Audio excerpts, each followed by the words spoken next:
Good afternoon, everyone. How are you doing? My name is Remy Carpinito. I'm the founder and CEO of Esprezzo. Today I'm going to talk a little bit about hitting on different kind of parts of the market that we've touched on from a legal, macro level perspective, from an enterprise standpoint, and then also talk about kind of where we are from a development side, and even from a gender and diversity side as well. So I'll cover a number of different topics. It should be hopefully pretty interesting. But at first I want to open up and just say thanks to Brock, Kurt for hosting, Travis for helping out as well. I've been on a circuit of some sort. I was down in Restart Week in Puerto Rico, and that was an amazing event. Great week, just nonstop energy. And this week, if you guys have experienced that one, it's similar in a different way. And the consensus was being a massive conference. It was tough to get kind of solid face time in a more intimate setting like this. So these conferences, I believe, are kind of super impactful to be able to kind of have a more one-to-one conversation with a lot of folks that you just kind of run by in the hallways at these larger ones. So excited to be here, excited to talk with you today. I want to just kind of macro level here. Everyone knows this industry is massive. The enterprise space is investing heavily into it. Within the next 8 years, we're going to experience growth to over $60.7 billion. We see a lot of market leaders in this space from the kind of top Fortune 500 companies, from Microsoft, IBM, Accenture. You also get obviously big players like Ethereum coming in, creating the first programmable blockchain, as well as Coinbase kind of taking some of the fiat to conversion into the crypto side. So this is going to continuously grow, and there's this opportunity kind of opens up some other areas that need help that I'll be getting into in a moment. And the other thing that we talked about a little bit with the Wyoming panel earlier is that there's different governments around the world that are embracing the technology, and there's those that are also in a bit of a stalemate, and those that are pushing back against it. It's super interesting as we think of a truly decentralized network. We kind of need everyone to buy into some capacity. It's going to take time, as legislation does kind of, depending on the size of the country, it can add a lot more levels of decisions that need to be made. But so far what we've seen, and I've been traveling the world the last 3 or 4 months speaking in different jurisdictions, it's been very interesting. I also came back from a tour in China where you can't even talk about tokens and sales. It's just much more of a product focus. But their interest there is still super high. So you start thinking through and kind of what's happening in Switzerland, Estonia, Japan, Malta, et cetera.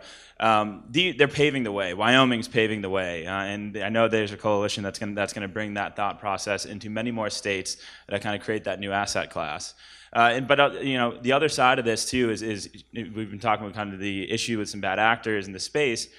It's how do you self-regulate here in the U.S. Is something that's super interesting, and I had the opportunity to speak down in D.C.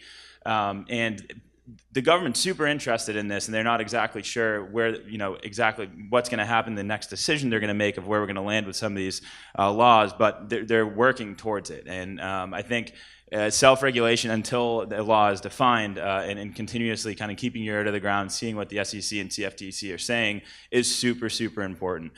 So this space is going to continue to flourish, but you just definitely need to play on the right side of the table. So I want to talk a little bit about blockchain startups as well. As we all know, ICOs have been kind of booming over the last few years. $10 billion is raised, which is crazy, and most of that's coming honestly the last 18 months. What's interesting about that 50 to 60% of all that money is typically allocated from an ICO project, if you look at their breakdown, into engineers. And this is a part of the conversation I'm going to dig into a little bit deeper. We believe at Esprezzo that the majority of these companies have good intent, but it's tough to find the talent to actually build these projects out or see the vision fully. We need more engineers in this space. And it's not due to lack of money, but it's a way of kind of bridging that gap. So if we look at the different types of kind of ICOs, that has also changed a lot in terms of the way people raise funds and the dollars that are being raised. Mastercoin was sub $1 million, Ethereum was around 12 million, EOS is doing a year-long sale over $1 billion, Telegram's almost at 2 billion. So this shift is going to be demanding from a consumer standpoint or investor standpoint to be seeing real product. And being able to touch it, feel it, use it in something that maintains accountability across the spectrum. And that a lot of that has to do with the actual development roadmap, not just marketing.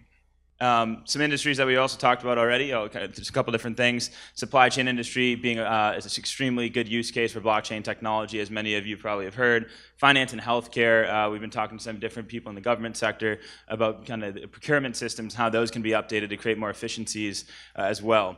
And then you look at media, and that's kind of an interesting one. Obviously, we've seen a lot of different kind of video tokens and things like that.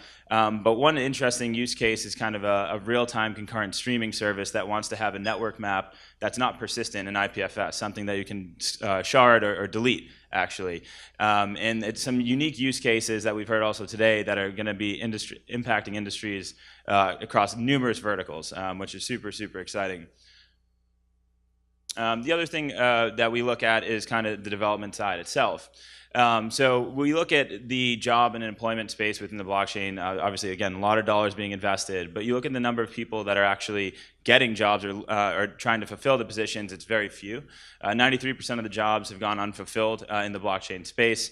The big thing we see in 2016, about 10,000 engineers in the space. Say that's tripled. Say there's 30,000 engineers, 40,000 engineers today.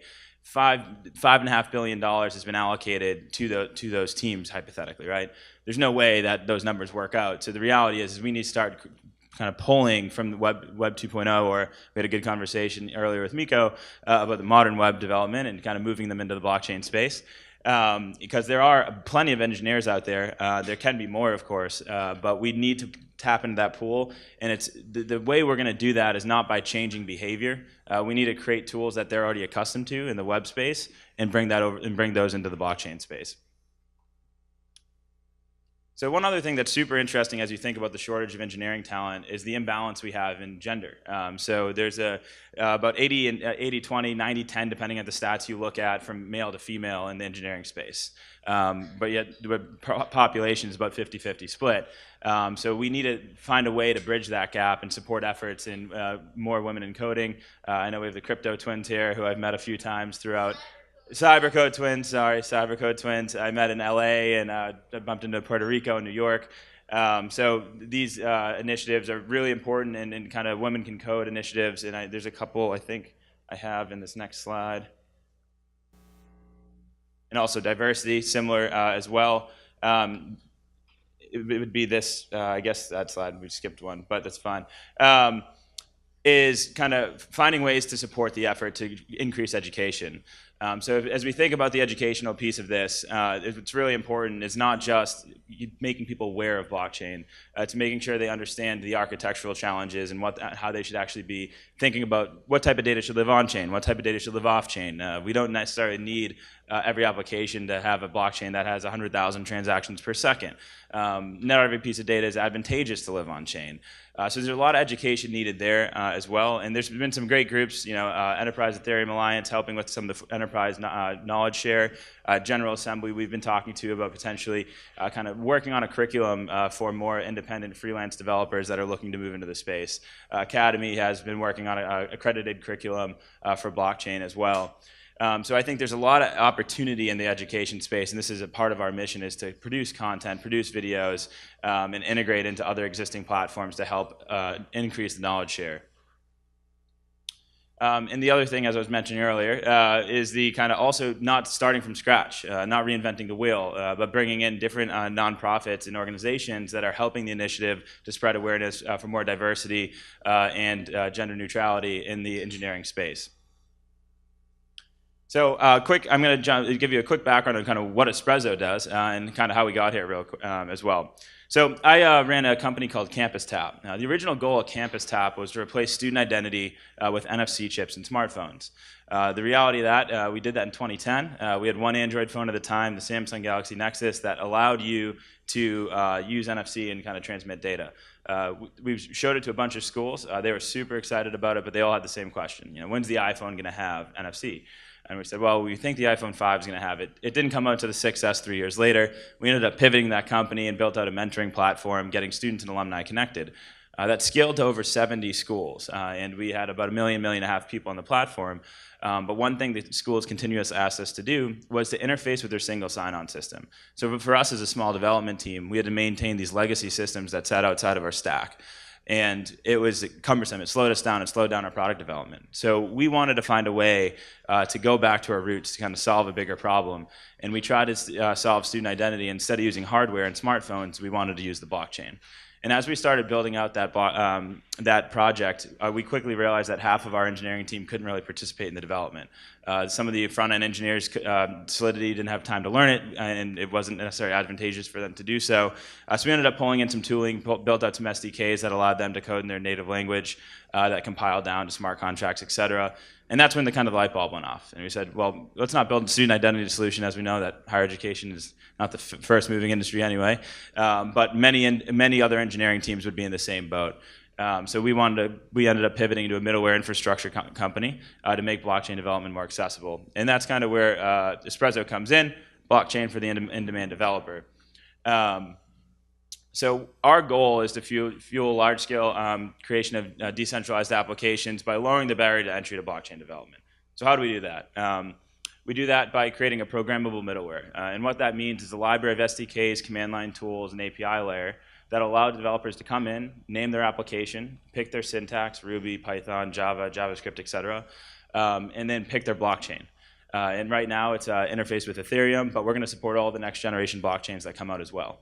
The unique innovation that we have is not just middleware that can speak to blockchains in the language that you want, but it's the thought of integrating a second layer solution into the middleware. So we have a sidechain protocol that can store unstructured graph data in memory. So we've created a blockchain that lives persistently in memory, but can also expire. You can also delete. You can also shard. So you have the ability to really increase performance, where all the application data can live off-chain, and the really pertinent transactional data, unique data, can live on-chain. That will allow for faster throughput. We have sub 10 millisecond settlement times on the side chains themselves, et cetera. So I won't go too technical on that, but we'll continue on. So who benefits from this? It's developers benefit from the freelance side. They can come in and prototype and move into the space faster. They can maintain the coding languages they already know. Enterprises also, as we've been talking to a lot of enterprises about this, and the reality is their knowledge and their standing of where they are in development is elementary, to say the least. And it's hard for them to hire, just as it is for ICO companies to hire engineers. It's even harder for these enterprise companies to find blockchain engineers to work at Fortune 500. So what we're anticipating is that we can activate these existing enterprise software development teams to leverage Esprezzo to build out and kind of move into the blockchain era. Startups can also leverage the platform to rapidly prototype their application, to actually launch a product before even thinking about raising capital. We can move much faster in that regard as well. And then miners in the proof-of-stake system will also kind of have value in the system as well, where they have a staking wallet and we'll have a masternode system. So that is Esprezzo, and that's what we do. We'd love to chat with anyone if you want to learn more. But the goal is to lower blockchain development from the barrier to entry into blockchain development and really start kind of rapidly changing the pace of innovation through true product and not just hype. So. Thank you, Remy. I have a question for you as well. How quickly will this be available? It's going to be available in about a month. In a month? Yeah. All right. We'll be waiting eagerly for this. Okay. Awesome.